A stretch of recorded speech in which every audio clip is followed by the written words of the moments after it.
Desde os primórdios da história da humanidade, com o advento do processo de sedentarização do homem, a guerra emerge como uma tentativa e método de resolução de confrontos, principalmente dos embates relacionados à ocupação de territórios. Atualmente, convencionou-se qualificar por conflito armado internacional os episódios em que verifique-se guerra declarada ou qualquer outra hostilidade que possa irromper entre dois ou mais estados, mesmo na eventualidade de que o status de guerra não seja sentido por um deles.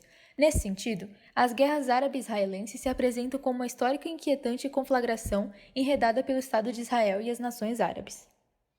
Primordialmente, a relação entre judeus e palestinos já era estrita, dado que os árabes sempre habitaram a região da Terra Santa, enquanto a presença do povo hebreu era minoritária. Nas primícias do século XX, dos 644 mil habitantes, somente 56 mil eram judeus. À vista disso, é passível de se concluir que ambos os grupos, inicialmente, não se caracterizavam como mordazes antagonistas. Porém, após a constituição do Estado de Israel, houve a passagem por um estágio de dissociação entre eles. Entretanto, para compreender essa proclamação datada do ano de 1948, é necessário pontuar o surgimento e as pautas do movimento político intitulado sionismo. Em primeiro plano, o sentimento antissemita que permeava a Europa, especialmente na porção leste, agiu como um significativo catalisador para que ocorresse a união do povo judeu, com o intuito de construir um Estado estável e consistente, verificando-se a possibilidade de se erguer no território palestino. Por esse ângulo, no final do século XIX, o escritor e jornalista austro-húngaro Theodor Herzl idealizou e divulgou a ideologia sionista enquanto uma congregação política organizada. Contudo, mesmo com a multiplicidade de seus integrantes, o discurso do sionismo apresentava e reproduzia as ideias nacionalistas e segregacionistas em que os próprios judeus eram vítimas, demonstrando o incisivo desígnio de colonizar a Palestina, propósito debatido no primeiro Congresso Sionista Mundial, em 1897. Durante a Primeira Guerra Mundial, a Inglaterra prometeu a independência palestina e uma morada para os israelitas a partir da Declaração de Balfour, um documento de 1917 que assegurava o estabelecimento de um lar nacional para o povo judeu. Todavia, os britânicos também haviam instituído esse mesmo acordo com os palestinos, em virtude de carecerem do apoio político e militar dos árabes na batalha contra o Império Otomano. Deste modo, no que tange à carta do chanceler Balfour, é notável que esta refletia, porém, muito mais os interesses geopolíticos da potência europeia na região do que um patrocínio do Reino Unido ao sionismo, visto que comprometeram-se com algo que não estavam em posição de efetivar, uma pátria para um povo em uma área que ainda não estava sob seu controle. No decorrer da década de 1930, as organizações sionistas, em parceria dos britânicos, introduziram diversos núcleos de colonização de judeus na Palestina, além de uma série de outros fatores que fortaleceram a imigração desses indivíduos no local.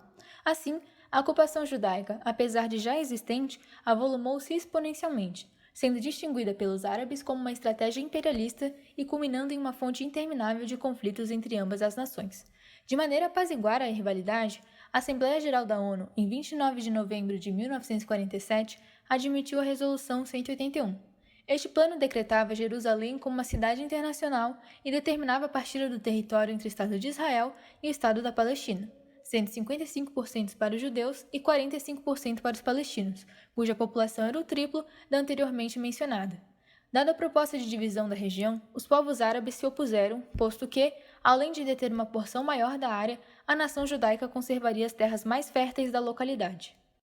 Devido a este repartimento extremamente desproporcional, as tensões entre os dois grupos amplificaram-se, principalmente com a proclamação oficial do Estado de Israel no dia 14 de maio de 1948. Em razão desta fundação, houve o desencadeamento da Guerra Árabe-Israelense, que consiste na união de profusos embates protagonizados pelas duas pátrias em adição à assistência de outros países do globo. Durante esses conflitos, à medida que Israel aumentava o seu domínio sobre as terras, a partir da violência e ocupação de regiões destinadas aos palestinos, mediante os ataques efetuados pelas milícias judaicas sobre as comunidades árabes, esses sujeitos alvos da repressão estatal foram obrigados a fugir do local, resultando em um montante de 957 mil palestinos refugiados em assentamentos específicos da ONU. Ressaltando que, no período de ocorrência dessas atrocidades, o mundo estava polarizado em dois blocos, um liderado por norte-americanos e outro pelos soviéticos.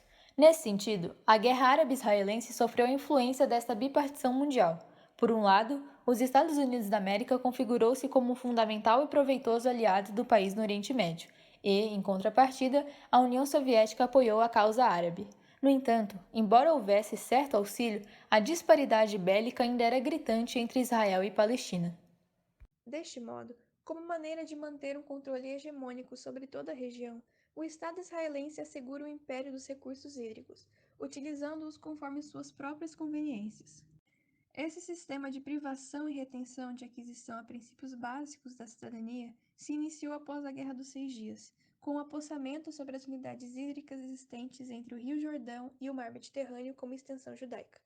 Em consequência, o governo israelense controla todas as fontes de água potável da Cisjordânia, sejam elas de origem fluvial ou subterrânea.